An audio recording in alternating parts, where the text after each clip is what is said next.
Hello guys, in this video you will see the I/O structure layer of object-oriented programming. First of all, if you want to create a I/O structure, right click on the folder, go to add object and select DUT. Insert the name of the structure, and if the structure extends another structure, you can select it here.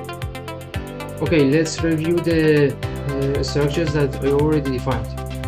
Cylinder I is the structure for cylinder inputs that contains moving and stored, plus pressure fault and reset fault.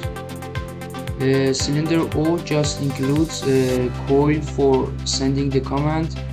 If you want to monitor the fault status, you can add it here as well. The next one is cylinder PPI. That are the inputs for pick and place cylinder.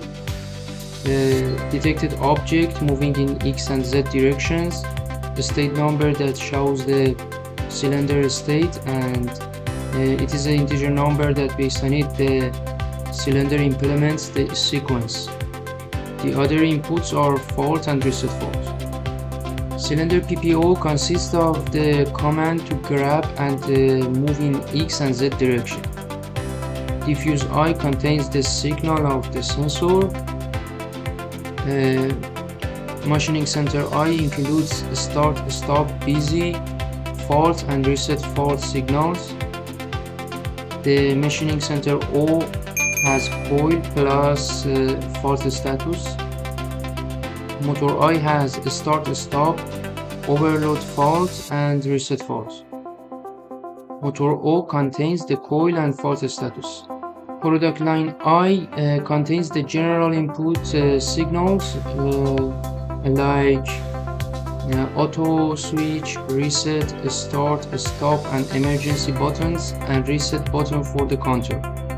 Product line O includes the counter value and fault status of the line. And that's it. These are all the structures that I defined for this project. Thank you for watching this video.